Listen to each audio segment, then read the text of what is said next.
स्वागत है आपका ऑनलाइन क्लास में। फिलहाल हम प्रकाश का अपवर्तन चैप्टर पढ़ रहे हैं और प्रकाश के अपवर्तन में हमने वीडियो के दो पार्ट को देख लिया था। आज तीसरा पार्ट, तीसरा एपिसोड होगा और दूसरे पार्ट से एक बार फिर से हम चर्चा करेंगे जो पिछले वीडियो में पढ़े थे कि प्रकाश का जब अपवर्तन होता है तो बहुत से टर्म्स, बहुत से पद आते हैं जिसमें आपतित किरण, अभिलंब, आपतन बिंदु, अपवर्तित किरण, ये सब चीजें हमने पढ़ा था। आपतन कोण, अपवर्तन कोण, ये भी हमने पढ़ा था। तो एक बार उसको और दोहराएंगे, फिर से हम अपवर्तन के नियम को समझना शुरू करेंगे। जब विरल माध्यम से प्रकाश का गमन सघन माध्यम में होता है, एक हमने विरल ले लिया हवा को, एक सघन ले लिया उससे पानी को। जब हवा से पानी में प्रकाश जाती है तो अभिलंब से थोड़ा सा नजदीक हो जाता है। तो जो किरण स्रोत से आती है, चाहे वो प्रकाश टॉर्च का हो, चाहे वो प्रकाश सूर्य का हो, ये प्रकाश आने वाले किरणों को हम आपतित किरण कहते हैं।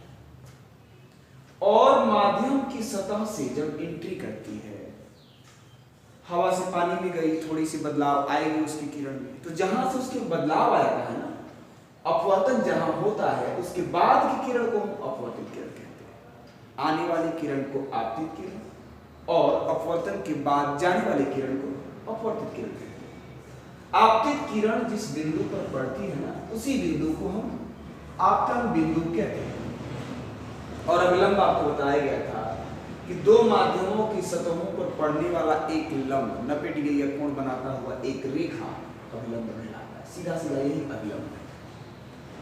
आपतित किरण आने वाली किरण, अपवर्तित किरण यानी कि अपवर्तन के बाद जाने वाली किरण, अभिलंब यानी कि दोनों की सतहों पर 90 डिग्री का कोण बनाता हुआ एक रेखा, और आपतन बिंदु जहां आपतित किरण पड़ती है। अभिलंब के साथ आपतन कोण को अगर देखा जाए तो ये कोण यहां भी बनता है। अभिलंब के साथ अपवर्तित किरण को देखा जाए तो यहां भी ये कोण बनता है। तो आपतित किरण के साथ जो कोण बनता है इसको हम आपतन कोण कहते हैं। और यहां पे अपवर्तित किरण के साथ जो कोण बनता है उसको हम अपवर्तन कोण कहते हैं। अगर लिखावट छोटा दिखाई दे तो चिंता नहीं कीजिए, सुनिए आवाज को ध्यान से।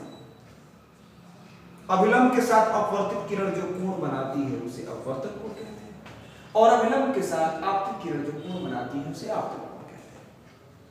आपतन कोण और अपवर्तन कोण पिछले चैप्टर में आप पढ़े थे, जब प्रकाश का परावर्तन हो रहा था ना, उसमें पढ़े थे आपतन कोण, परावर्तन कोण। उसमें आपको बताया गया था कि आपतन कोण, परावर्तन कोण दोनों आपस में बराबर होता है। पक्का बराबर होगा। प्रकाश के परावर्तन के नियम भी पढ़ाया गया, जिसमें कहा गया था कि आपतन कोण, परावर्तन कोण बराबर होगा। लेकिन इसमें बराबर नहीं हुआ, देख रहे ना, जैसे आ रहा वैसे जा नहीं रहा। शीर्षाभिमुखी कोण से बराबर हो जाता कब? जब इस डॉट वाली लाइन पे ये किरण जाती तब। लेकिन थोड़ी सी दब गई है तो गारंटी के साथ यह दिख रहा है कि किरण दबी है तो कोण छोटा होगा और वहां का कोण बड़ा होगा, इससे बराबर नहीं हो रहा है। परावर्तन में हमने क्या देखा था कि दोनों बराबर होता है। प्रकाश के परावर्तन के दो नियम हम पढ़े थे ना, ठीक उसी तरीके से हमको प्रकाश के अपवर्तन के भी दो नियम को पढ़ना है। एक नजर हम अपवर्तन के नियम पे चलेंगे तो अपवर्तन के नियम भी दो होते हैं। पहला नियम हमने लिखा है बोर्ड पे, दूसरा नियम भी लिखेंगे। पहला नियम बहुत ही इजी है और इसी डायग्राम में आराम से हम समझ लेंगे। प्रकाश के अपवर्तन के दो नियम होते हैं। पहला नियम क्या कह रहा है, बोर्ड पर लिखा गया है, आपको नोट्स में मिल जाएगा, बुक में मिल जाएगा, आप ध्यान देंगे।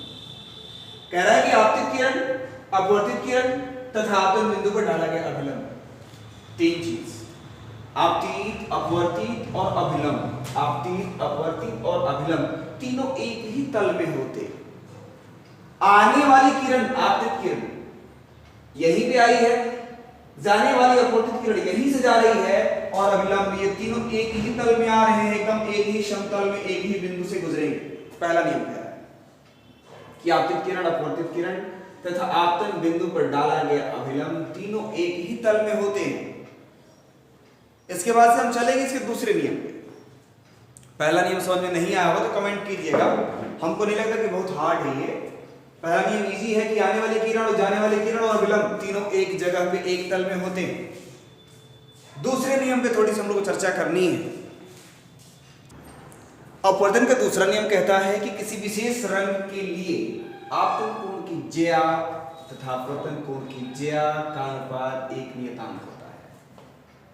ये थोड़ी सी हो सकता है कि आपको टफ लगे। ज्या का मतलब थोड़ा जान लीजिए। आप अगर मैथमेटिक्स में 8वां चैप्टर पढ़ गए होंगे तो ज्या को इंग्लिश में कहते हैं साइन। साइन कॉस टेन पढ़े हैं ना, उसी साइन का हिंदी होता है ज्या। तो किसी विशेष रंग के लिए, विशेष रंग की बात होती है, हमने बोर्ड पे शॉर्ट में लिख रहे हैं, आपको इसको बृहद रूप से बुक में दिया होगा, बृहद में लिख रहा है, जगह की कमी है थोड़ी सी, हम लोग काम चलाना समझना है जरूर। किसी विशेष रंग के लिए प्रकाश के 7 रंग होते हैं, अगले चैप्टर हमको पढ़ाया जाएगा। बैजानी, पिनाला, बैगनी, जामुनी, हरा, नीला, लाल, ये सब बताया जाएगा आपको। तो किसी विशेष रंग के लिए प्रकाश के 7 रंगों में से किसी एक रंग की बात कर रहे हैं। किसी विशेष रंग के लिए आपतन कोण की ज्या, आपतन कोण को हम आई से दिखाते हैं, ये पहले ही क्लियर कर दे रहे हैं हम, और अपवर्तन कोण को आर से दिखाते हैं। आपतन कोण की ज्या और अपवर्तन कोण की ज्या का अनुपात एक नियतांक होता है। यानी कि ज्या का मतलब साइन, आपतन कोण अगर आई है तो उसका ज्या निकाल देंगे, यानी कि साइन आई। अपवर्तन कोण अगर आर है तो उसका भी हम साइन निकाल देंगे, उसकी भी ज्या निकल गई। आपतन कोण की ज्या, अपवर्तन कोण की ज्या, इन दोनों का अनुपात, अनुपात का मतलब होता है बट्टा, मतलब आपतन कोण की ज्या को ऊपर रखिए, अपवर्तन कोण की ज्या को नीचे रखिए। ज्या का मतलब साइन, यानी कि साइन आई को ऊपर और साइन आर को नीचे अगर रखिएगा ना, इसका मान एक नियत अंक आता है, एक फिक्स डिजिट आएगा जिसको हम सूचित करते हैं म्यू से। यही म्यू है इसका संकेत।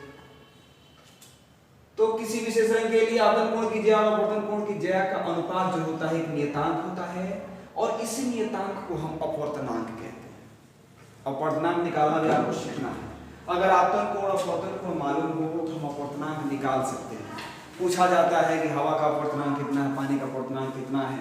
अगर हवा से पानी में एंट्री अगर मारा है प्रकाश, या प्रकाश से किरणें जा रही हैं, तो यहाँ पे जो अपवर्तनांक निकल रहा है ना, पानी का अपवर्तनांक निकल रहा है हवा की अपेक्षा।